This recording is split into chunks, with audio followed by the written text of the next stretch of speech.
வணக்கம். வசியம்மை, வசிய மூலிகை, வசிய காப்பு இதோட ஒரு வகை தான் இந்த சொக்குப்பொடி. இந்த சொக்குப்பொடி பார்த்திங்கன்னா செய்யறது ரொம்ப ஒரு கடினமான ஒரு விஷயம். ஆனால் இந்த சொக்குப்பொடி பார்த்திங்கன்னா வெளிநாட்டில், சைனா, ஜப்பானில் இதெல்லாம் பயன்படுத்திட்டு வரதா ஒரு தகவல் கிடைத்திருக்கு. இந்த சொக்குப்படி, வசியமை நீங்கள் இந்த மாதிரியான சம்பந்தமான விஷயங்கள் செய்யும் பொழுது கண்டிப்பாக உங்களுக்கு பல தடைகள், துன்பங்கள் வரும். அதையெல்லாம் மீறி செஞ்சால் மட்டுமே உங்களுக்கு இது சித்தி கிடைக்கும். அப்படி ஒருத்தருக்கு சித்தி கிடைச்சிருக்கு அப்படின்னா அவங்களுக்கு கண்டிப்பாக சித்தரோட அருள் இருக்கிறதா ஓலைச்சுவடிகளில் குறிப்பு இருக்கு. இந்த சொக்குப்பொடினால நமக்கு என்ன பயன் அப்படி சொல்லி பார்த்துட்டிங்கன்னா, இந்த சொக்குப்பொடியை எடுத்து ஒருவர் மேலே தூவுனோன்னா அவங்க மதிமயங்கி நம்ம என்ன கேட்குறோமோ அது நமக்கு செஞ்சு தருவாங்க. அது மட்டும் இல்லாமல் இந்த சொக்குப்பொடியை அவங்க மேலே தூவின சமயத்தில் நம்ம அவங்கள அடித்தாங்கூட அவங்களுக்கு தெரியாது அப்படின்னு சொல்கிறாங்க. இந்த சொக்குப்பொடியை எப்படி செய்யறது அப்படின்னு சொல்லிட்டு புலிப்பாணி சித்தர் அகத்தியர் 12,000 நூலில் குறிப்பு இருக்கு. இந்த சொக்குப்பொடி செய்யறது உண்மையிலே ரொம்ப கடினமான விஷயம். ஏன்னா இதுக்கு மிகவும் அதிகமான பொருட்கள் தேவைப்படுது. என்னென்ன பொருட்கள் வேணும் அப்படின்னு சொல்லிட்டு பார்த்தோன்னா, நல்ல செழிப்பான பாக்கு ஒரு 10 எடுத்துக்கணும்.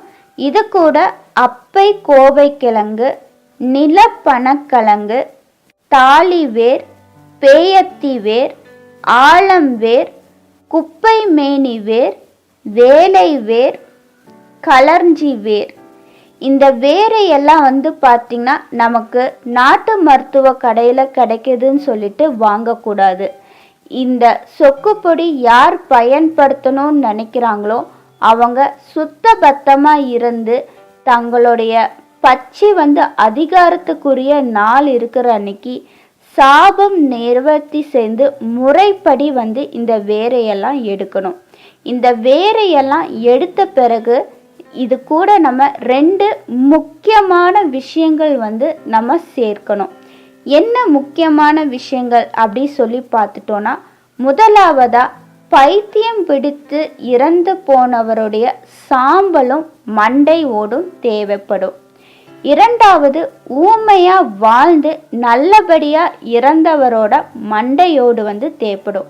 இந்த 2 மண்டை ஓடுகளும் தூள் செஞ்சு இந்த வேரோட தூளோட சம அளவு நம்ம கலந்துக்கணும். இந்த பொடிகளை எல்லாம் நம்ம செய்யும் பொழுது பிரணவ மந்திரம், ஓம்ன்ற மந்திரத்தை நம்ம சொல்லி இந்த தூளை பொடி செய்யணும். யார் இதை பயன்படுத்த போகிறாங்களோ அவங்க தான் முழுக்க இந்த விஷயத்தை முழு மனதோட நம்பிக்கையோட செய்யணும். வேரோட தூளையும் மண்டையோட தூளையும் சம அளவில் கலந்து இதை வெயிலோட நிழல்ல தான் உலர்த்தி வைக்கணும். வெயில் படக்கூடாது. இதை நீங்கள் கையோட நகங்கள், சுண்டு விரல் இது படாம பத்திரமா இதை நீங்கள் செய்யணும். இந்த தூளை நீங்கள் ஒரு டப்பால போட்டு வச்சு சுடுகாட்டுல ஒரு 3 நாள் எல்லாருமே நடக்கக்கூடிய இடமா பார்த்து புதைச்சு வைக்கணும்.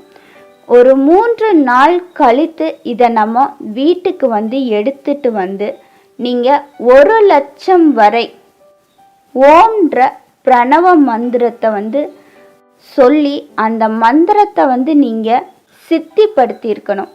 சித்திப்படுத்தினா மட்டுமே இந்த சொக்குப்பொடி நமக்கு பயன்படும். அந்த பொடி கூட பார்த்திங்கன்னா பேயத்தி பால், ஆலம்பால் இதை நல்லா சேர்த்து மறுபடியும் நம்ம காய வைக்கணும். காய வச்சு மறுபடியும் இதை நல்லா தூளா ஒரு 2 மணி நேரம் நம்ம இந்த பிரணவ மந்திரத்தை சொல்லி அரைக்கணும். அரைச்ச பிறகுதான் நமக்கு இந்த தூள் ஒரு முழுமையான ஒரு சித்தி கிடைக்கும்.